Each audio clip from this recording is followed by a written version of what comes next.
The product the Green Bay Packers put on the field on family night was embarrassing. And I'm not talking about what happened on the field, though there's plenty to clean up there as well. Also, plenty of potential. And we saw all of it on display for family night. Let's talk about it. You are Locked On Packers, your daily Green Bay Packers podcast. Part of the Locked On Podcast Network. Your team every day.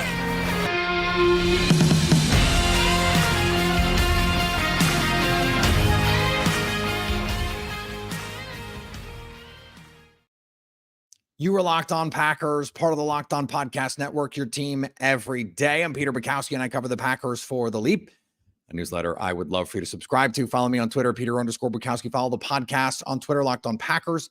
Like us on Facebook, subscribe to the podcast, iTunes, Spotify, Google Podcasts, wherever you find podcasts, you will find Locked On Packers, the #1 Packers podcast on the internet, and the show for fans who know what happened. They want to know why and how. Thanks to everyone who makes Locked On Packers their first listen every day.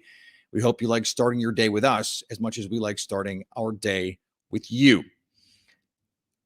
What happened with the broadcast? What happened? Those of you who were able to watch it, and that's part of this complaint too, but those of you who were actually able to watch what happened, why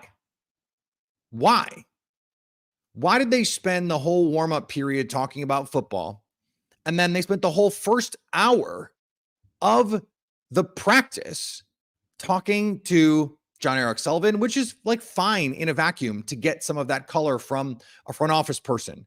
Why did they spend 15 minutes? I want to hear from Josh Sitton. That's great. He's going into the Hall of Fame. Awesome that we got that conversation. Why wasn't that happening during warmups? And I'm not trying to pre-program their whole experience here. It just seemed like a huge wasted opportunity to have Wayne Larrivee and Larry McCarron, the radio voice of the Green Bay Packers, and not call the practice, not let fans experience what is happening on the field. And the reason I'm leading with this is precisely because if you are not extremely online and you only got to watch the practice, I honestly don't know what you were able to take away from this. I really don't. Because eventually all the plays that mattered were posted on Twitter, clips from people who were there, from media, from non-media, from fans, whoever. They wound up on Twitter, as is usually the case. But I found it to be so disingenuous and frankly insulting that Mark Murphy could go on the family night broadcast that was an absolute joke and talk about amplifying the fan experience when the Packers go out of their way. They go out of their way to make it harder for fans to engage with their team in an everyday sort of way that every single other franchise doesn't have to deal with. The Packers are stuck in the 1970s when it comes to engaging their fans. The social media team was voted 32nd out of 32 for a reason. That's not a shot at those people. It is an edict from the top. This is an organizational structure that does not encourage fan engagement online. They don't want it. And they do it all under the guise of, oh, there's a competitive advantage or disadvantage. No, guess what?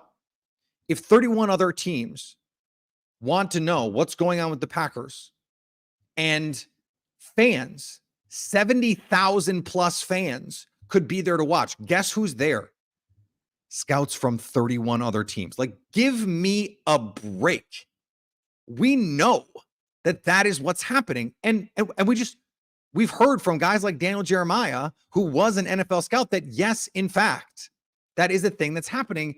There is no competitive advantage. And what makes it even more ridiculous is the Packers are running the same offense that half the league is running. There's no surprise here. We know what Matt LaFleur wants to run. He's running the same stuff that Kyle Shanahan runs, and Sean McVay and Kevin Stefanski and Kevin O'Connell and 15 other head coaches in the NFL that are from this same tree. Is it going to be exactly the same? No, that's not the point. They're not reinventing the wheel here, but this goes back to like Vince Lombardi and George Halas conspiracy theories where they're like, they think the plane flying overhead is the other team. The Packers don't allow video clips from practice from media people. And there's some really cool stuff that happens. Not allowed. Other teams get it. They get to see and get hyped over, and it's stupid to get hyped over some of that stuff. But it's also fun. It's also part of the experience of being a fan. And so it made me actually angry for Mark Murphy to go on TV and pretend like they are trying to engage fans. And what they really mean is we are trying to engage fans in ways that make us money in the specific realms where we want to engage with them. And in places where we don't or don't think it's necessary, we just won't. Like, this could have been an easy win. You put this on TV, you make gobs of money doing it. And I understand that's one of the reasons why there were a million commercials, is all the local stations are trying to make money on this thing because live sports is such a boon for them. And not all these stations have Packers games regularly. Like TMJ4 in Milwaukee, they only get the Packers when they're on Sunday Night Football. They're going to get huge numbers off this. They got to sell a lot of ad space off this, and congrats to them for doing that.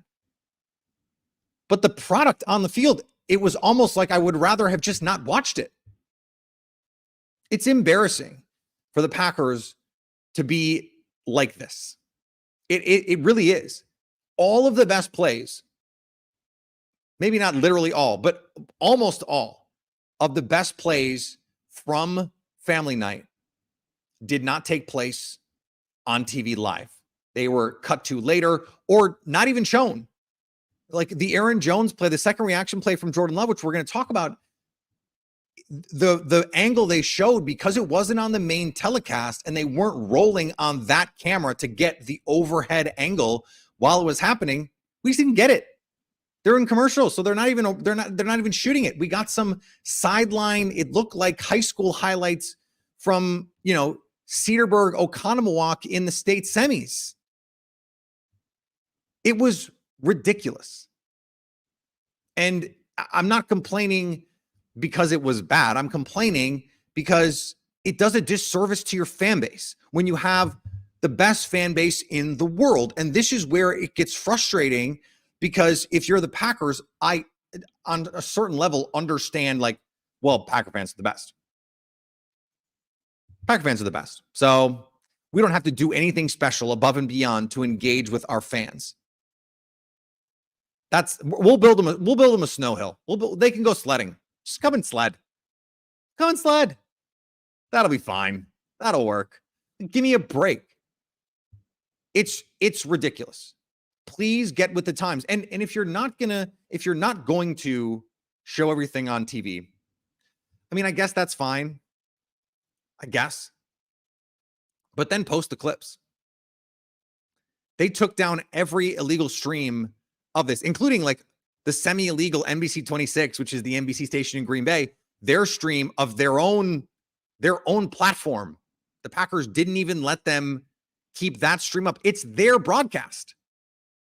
It's the stream of their TV station. It's not like some guy on YouTube holding a camera to his TV and live streaming.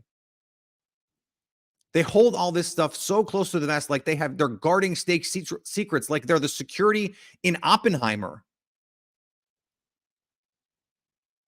And they're keeping the scientists of the Manhattan Project safe. It's absurd. It is absurd. And I wish, for Packer fans' sake, that they would care a little bit more about it. That they would pretend like they had the best fans in the world, because they do. And rather than take them for granted, give them the access that every other team in the league gets. They didn't feel like doing that. All right, we're going to talk about the actual football, okay? All of this coming up in just a second here on Locked On Packers. We have an opportunity to tell you about our friends today at FanDuel. FanDuel is the best place to be putting your money down right now on baseball. I got some money on football. Take your first swing at betting Major League Baseball at FanDuel and get 10 times your first bet amount in bonus bets up to $200. That's right, just $20 gets you $200 in bonus bets, win or lose. That's $200 you can spend betting everything from the money line to the point total to who you think hits the first home run. All on an app that's safe, secure, and super easy to use. Plus, when you win, you get paid instantly. Go back and listen to our episode with Warren Sharp. He gave out some great info on the Packers, when to bet them, how to bet them. We had a great talk with him every day, as we'll remember that conversation. There's no better place to bet on Major League Baseball than FanDuel, America's #1 sportsbook. So sign up today and visit FanDuel.com to get $200 back in bonus bets. That's FanDuel.com/lockedon. FanDuel, official partner of Major League Baseball. All right. We obviously have football to discuss here. And I think we have to start with the Jordan Love of it all, right? And so this was a situation where there were some missed throws that Bears fans are going to tweet about, of course. But what we've been saying on this show, what I've been saying is, what you really want to see with Jordan Love is the potential. You want to see the high-end plays. And those were the things that we saw on Family Night, in addition to some of the inconsistencies. We don't know right now. We're going live, so we'll get a clarification on, for example, the botch snap in the 2-minute. I'm going to get back to the 2-minute part. And there were also some overthrows, especially early. Started off a little bit slow, maybe a little bit hype. I mean, this is his first opportunity in front of 70,000 people at Lambeau to be QB1 for the Green Bay Packers. Just think about that for a second. Think about what that means to Jordan Love, who's been waiting 3 years through all of the turmoil, through all of the drama, through all of the questions that I'm sure he got from friends and family like, hey, man, what's the deal? When are you going to get your shot? Are you asking for a trade? What's the deal with Aaron Rodgers? That guy seems weird, huh? Complicated fella. Am I right? And to be out here, he, of course, the Romeo Doubs dime early on in practice didn't make the telecast. You had to be following Ryan Wood or Andy Herman or someone who's tweeting out a lot of the individual Wes Hodkowitz, who's tweeting out the individual stuff that's going on. But the 2-minute drill really typifies this offense and what it can be early on, because the very first play, they fumble a snap, miscommunication between Josh Myers and Jordan Love. Josh Myers is you can never false start as a center, right? Larry McCarron made that joke. You have the botched exchange on the shotgun snap where Jordan Love is trying to get everyone set. Myers snaps the ball. But then you have Jordan Love march right down the field. The chunk play to Luke Musgrave, open in the middle of the field where his speed absolutely plays. A little draw to Aaron Jones, doing Aaron Jones stuff. Christian Watson on an inbreaker. I think it was a little double slant concept. In back behind, bang. He is a future star, I'm telling you. And then you get, just to underscore it, just to punctuate it, you throw a gorgeous 50-50 ball to Christian Watson in the back of the end zone, and it's a touchdown, and you make it look easy. And you put to bed all of the nonsense. All of the, oh, well, he can't score again. This offense is getting its butt kicked. You guys, this is going to take a little bit of time, but what you want to see is the high-end stuff. Romeo Doubs cooked Jair Alexander on a one-on-one. Yeah, Jordan Love overthrew him, but Romeo Doubs doing that means something. Luke Musgrave winning a couple, Jordan Love airmails a couple throws. But Luke Musgrave doing that tells you that the ability is there. It'd be one thing if you were an inconsistent team that just didn't have talent. We can live with that, right? Because if you're not very good, like if you're the Bears roster from last year or the Bears defensive roster this year, you're just like, we're not very good. So, I mean, what can we do? But when you have the talent, then you have to show it. You have to underscore it. You have to punctuate it. We'll see if they can translate that to the field. But we saw some of that glimpse. We saw Carl Brooks get in there and get a sack. We saw Devontae Wyatt put together some terrific reps. He has been a revelation in training camp so far this season. He has done everything you want from a first-round pick that didn't give very many opportunities in his rookie season. He has come back with a renewed focus, a renewed purpose, was working out there with Eddie McGilvray and Kenny Clark and all those boys in Southern California. And he looks like a different guy this year. Sean Ryan, year 2, looks like a different guy this year. Was the only guy who's been able to stay in front of Devontae Wyatt. He's been stellar in one-on-ones. Give him an opportunity to play a little bit more. Lucas Van Ness had a couple pressures. One that would have been a sack, might have been a safety early on in the backed up period, they called it. Could we have just I remember, I'm old enough to remember. This wasn't even that long ago. When the Family Night broadcast included the announcers going, this is the backed up period. This is the 2-minute period. Oh, now they're going to do the move the ball period. We didn't even know we were watching half the time. I'm gonna get off on a tangent if I don't keep it back here. But this is a situation for Green Bay where you want to see these young players flash, understanding that there's going to be that inconsistency. And so you saw that high-end potential. Now, is it great that David Bakhtiari didn't practice, even though he was set up to practice? Is it great that Matt LaFleur said they're not worried and this is just going to be life? And that life, I guess, that they're not worried about the fact that David Bakhtiari might just show up one day and not be able to play? Yeah, that seems suboptimal. That doesn't seem great. Is it the best that they're still fumbling the quarterback center exchange and not on the same page there? It's not ideal. You don't want that. Would you like to see Jordan Love not miss as many throws high as he did in this practice? Yeah, you would. So this is why I said, and this is why the whole thrust of this segment is you have to take the good with the bad, because this young team, there's going to be some of that bad. And so, a lot of people freaked out about what Rob Demovsky said about, it could be a long year. I think part of that was just that it was the first time that we'd really heard it put in that framing, because it doesn't seem like Jordan Love has been so bad you'd go, oh, it's going to be a long year. Like no one really has framed it that way. Doesn't mean it's not true, but it's just we haven't really heard anyone frame it that way in particular. So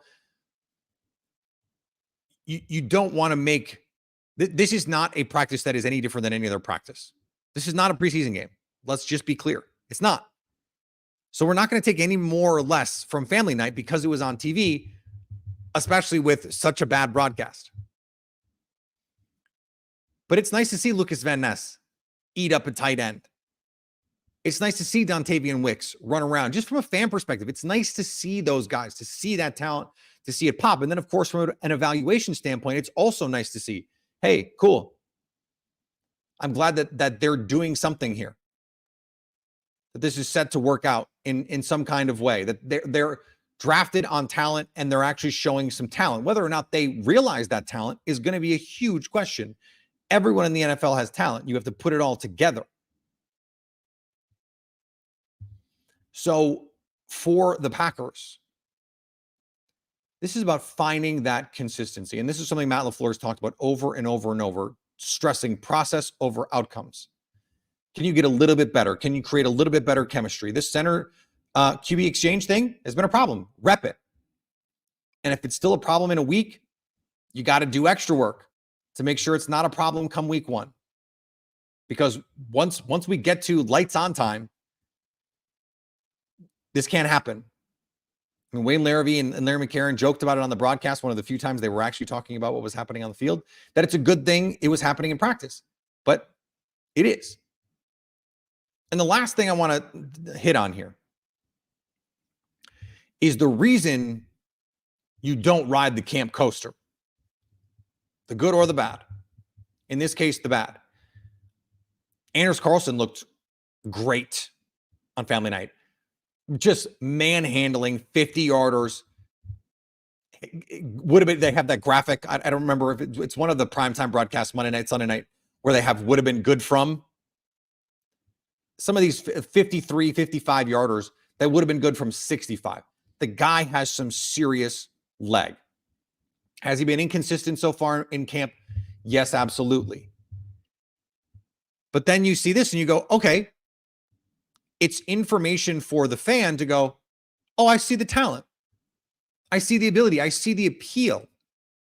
I see the vision for this thing. This is what it could be. This is what it can look like. Doesn't mean it will. But I think it's heartening from an outside perspective where you're not in those rooms making those decisions. You're not in the arena, as Teddy Roosevelt would say.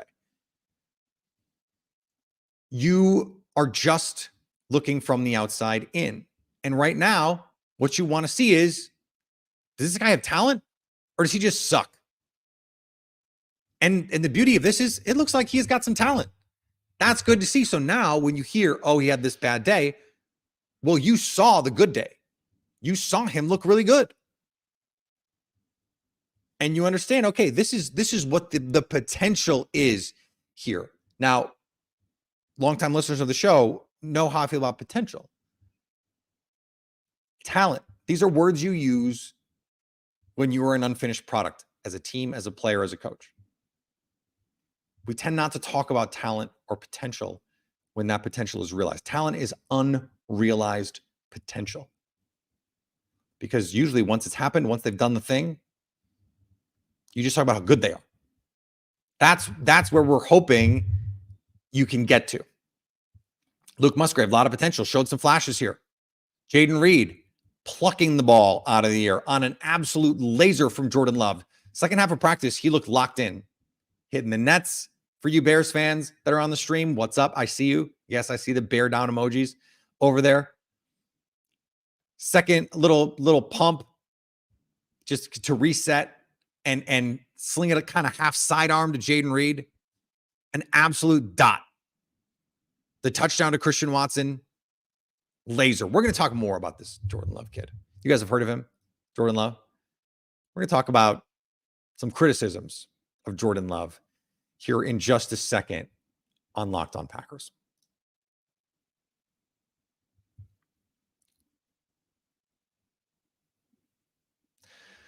So my guy, Adam Schein, good Syracuse boy, for those of you who missed it, he talked about Jordan Love, and he's an Aaron Rodgers guy. He's also a Packers fan, by the way. Lives in New York. Now gets to watch Aaron Rodgers up close. Had Aaron Rodgers on the show recently. Maybe there's a connection there. We know Aaron hears everything. I happen to know of one very prominent NFL media person who told me that Aaron Rodgers did not want to come on their show because of something they said. That was pretty banal. They told me what the thing was. We know that he's listening. Even if he's not listening, someone's listening for him. And so Adam Schein goes on SNY, goes on CBS Sports, and says Jordan Love can't play football. Now, again, I know Adam Schein a little bit. I've met him. He is a Syracuse guy. And so I have always respected him. I've supported him. I think that he's really good at what he does. This was out of line. This was straight up out of line. Because to say someone can't play who we haven't seen is it's just absurd. It's dumb. It's dumb. It is in a way disrespectful because for someone who puts in the work every day, who does it by all accounts all the right ways, who works his butt off, who has endured the last 3 years who endured the initial shock of being drafted and some of the fan reactions to that. Every player that comes into the NFL, especially a first-round pick, they want to be met with open arms. They want the cheers. They want everyone going, hell yeah, let's go. That's not what Jordan Love got. And so for a guy who has never complained and who has gotten better, has continued to work on his craft, who has had one NFL start and like 2 halves of meaningful games in other situations, to say he just can't play, we haven't seen that he can't play. And the example that I keep coming back to here is someone like Justin Fields. It's been 2 years of starts for Justin Fields, and people are still talking about what he could be. What he could be. Oh, look what he can be. Discounting the fact that we're talking about an all-time historic outlier in terms of inefficiency and productivity. We've essentially never seen anyone in the modern era be as bad as Justin Fields has been the last 2 years and then become just an above average quarterback, much less a great one. We have evidence that confirms the negative viewpoint of Justin Fields. We don't have any evidence of anything with Jordan Love. Of anything. Of anything. So to say he just can't play before we've seen him is just getting out over your skis. It's just talking to talk. And to frame it that way and to play it so negatively, to dance for Aaron Rodgers. Hey, look at how Rodgers friendly I am. Hey, look at, I'm so Rodgers friendly. I'm just so Rodgers friendly. That you're going to trash this other kid who's done everything the right way. I feel like I'm Mike Gundy.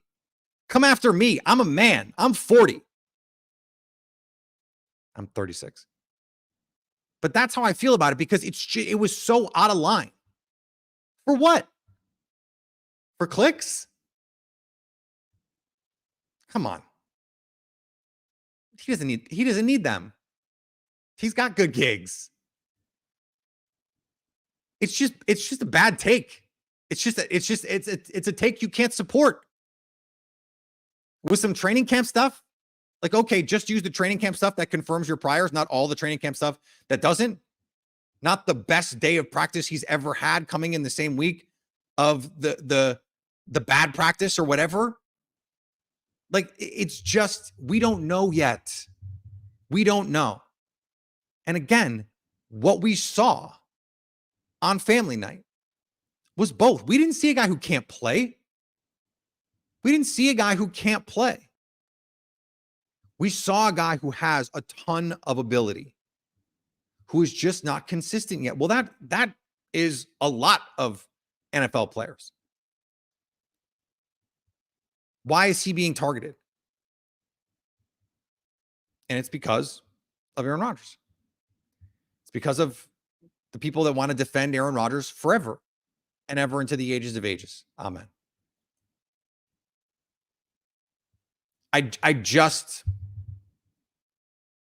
We don't have to do it. We have to do it. When he plays, if he stinks and you say he stinks, I'm going to say it too. I have this platform. If I'm not honest about it, you guys are going to let me know. I have to be honest about it. But to come with that now, it felt cheap. It felt cheap. I'm excited to see him continue to get these opportunities. And again, going back to the point that we originally made about this, showing the flashes is what you want right now. The consistency is going to come. He's got to play. He's got to play. He's nothing. This is like saying a rookie can't play. Well, no, he hasn't played.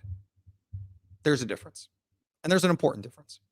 All right, we're going to be back tomorrow. For those of you who are listening, if you're watching live, the hundreds of you watching right now, thank you so much for joining us live after family night, because you are football sickos, just like we here at Locked On Packers are football sickos. For those of you listening on the audio only, this is going to be in your Monday podcast feed, and we're going to be here with you the rest of the week as the Packers kick off their actual preseason debut. Remember, this was just a practice. We're talking about practice.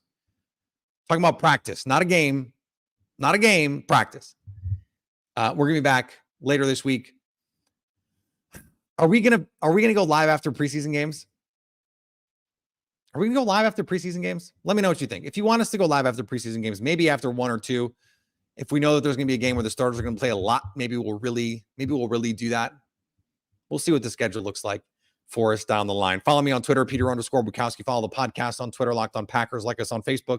Subscribe to the podcast, iTunes, Spotify, Google Podcasts, wherever you find podcasts, you will find Locked On Packers. And anytime you want to come hang out with us live, like we are right now on YouTube, baby, come hang out with us on our Locked On Packers YouTube page. Even if you're a Bears fan or a Jets fan or a Vikings fan, I see you guys. I see you in the comments. You're also welcome to stay Locked On Packers.